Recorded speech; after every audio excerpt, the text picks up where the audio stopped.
I enjoy using Anchor podcasting services. For one, it's an easy setup.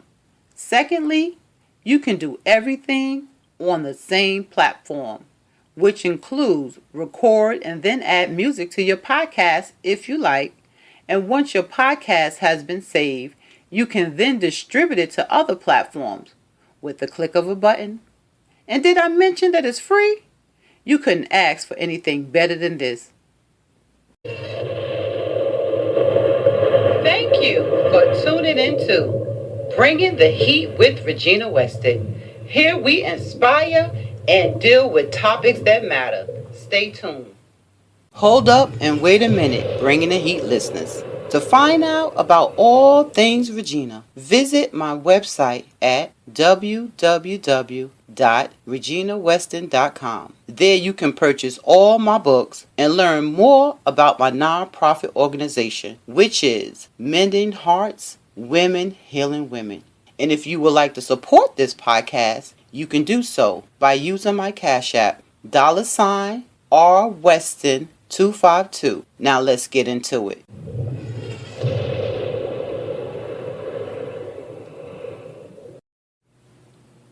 Someone's life, along with their family life, is changed every day around the world due to domestic violence. It's real and it can happen to you or someone that you love. Here are a few headlines, but there are many. Be a part of the solution and not the problem. Texas mom who planned to leave husband is allegedly killed by him before he fires on her children. Man left 2-year-old dead in a ditch, killed her mother. Things turned out the way it turned out, he says.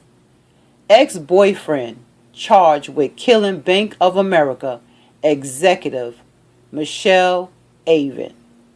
This is just a few examples of people who were victims of domestic violence. We have to be a part of the solution.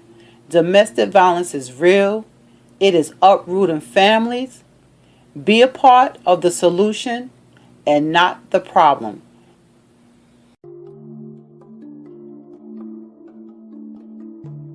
In this podcast, I would like to talk about some of the ways in which we can change the attitudes and the perceptions that a lot of people have about domestic violence. What is domestic violence, you ask? Domestic violence is the willful intimidation, physical assault, battery, sexual assault, and or other abusive behaviors as part of a systematic pattern of power and control perpetrated by one intimate partner against another.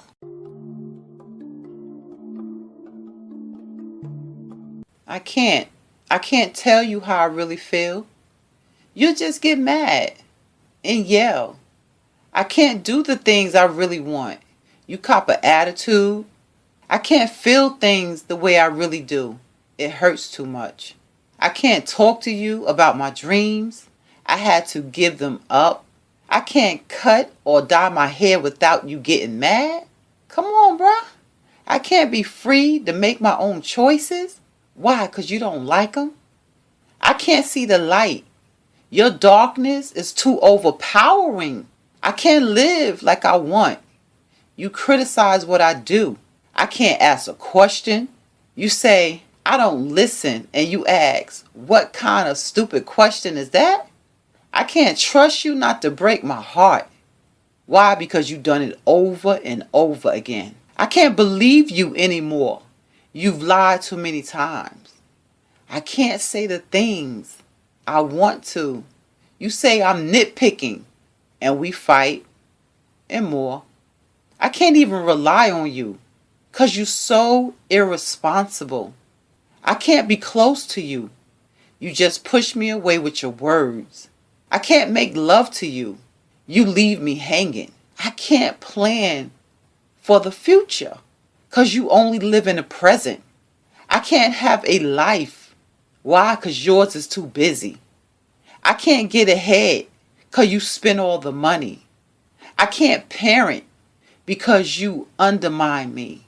I can't take a break or you'll call me lazy. I can't help. You tell me I don't know what I'm doing. I can't call you. Your minutes are too low. I can't drive my own car because you won't ride passenger.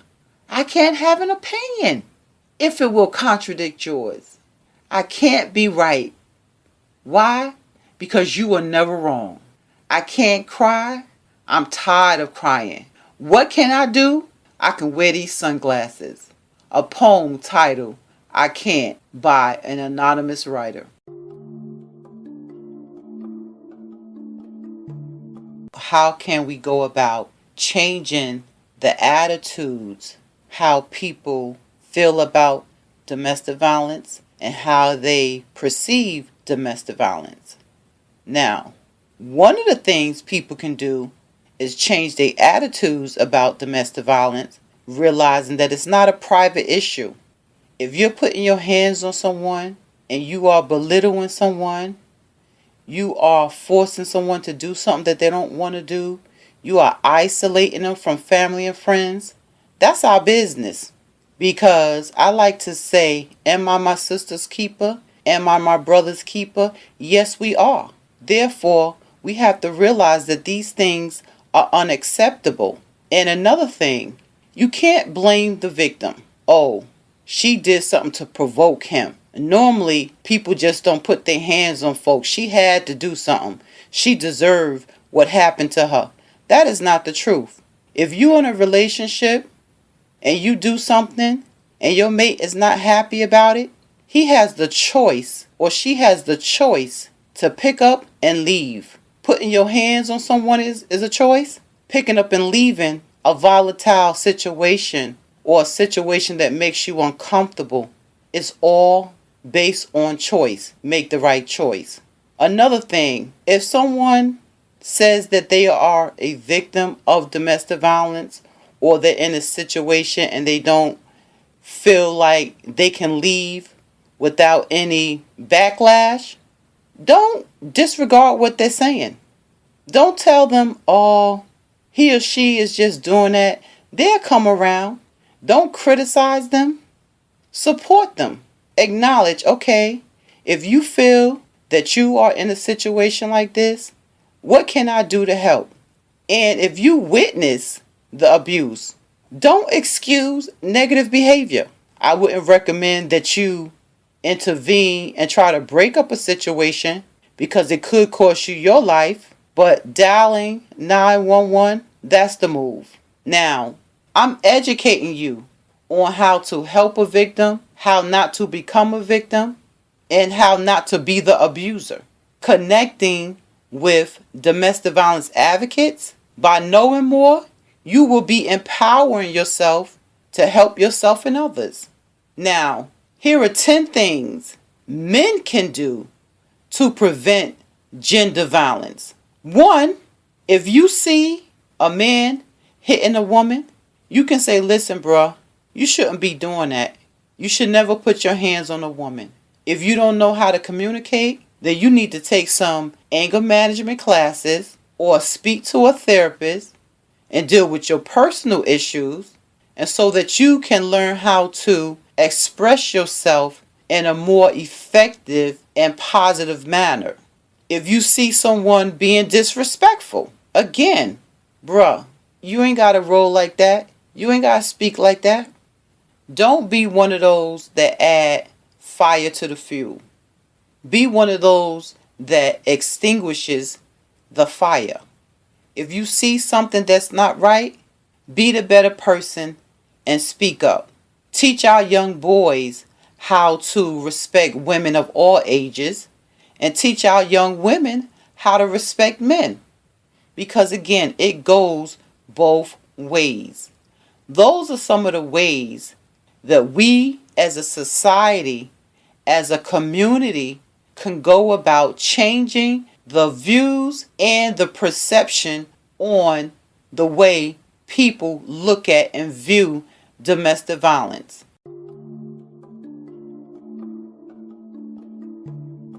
I hope that I have said something that have changed your attitude and your perception on domestic violence and those who are victims of domestic violence. Now, I will close with this poem. Stay tuned.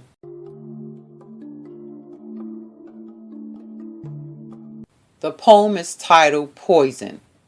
The love for my children triggered the fear that made my head pain with worry.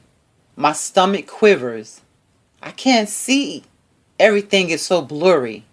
The bloodshot eyes cries out with danger. I want to tell, but it's too hard to yell.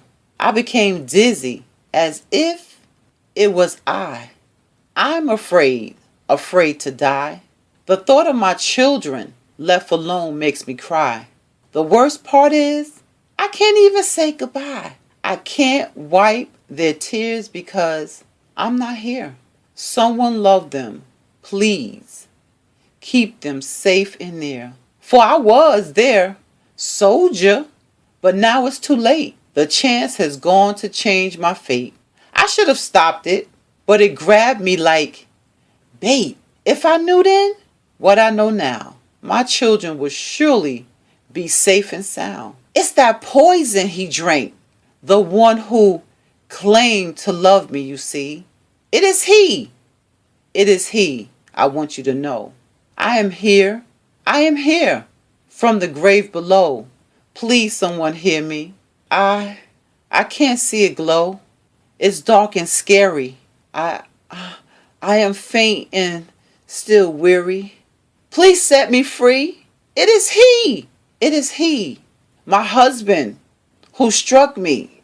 Someone will hear me that I know. My children, they will know. Someone is dealing with this situation right now. Someone is on the verge of losing their life right now. Someone is living in fear right now. Domestic violence is poison. It destroys lives. Now, if you would like to support this podcast, you can do so by using my Cash App at $RWeston252. Now, until we meet again, go and grab yourself a mirror. Look in the mirror and say to yourself, I am loved, I am unique, and I am valuable. Now, give yourself a kiss. That's a kiss from me to you. Know that I love you and I got your back. Thank you, Bringing the Heat listeners. To listen to this podcast, go to anchorfm.com, Apple Podcasts, Spotify, and Google Play, where we bring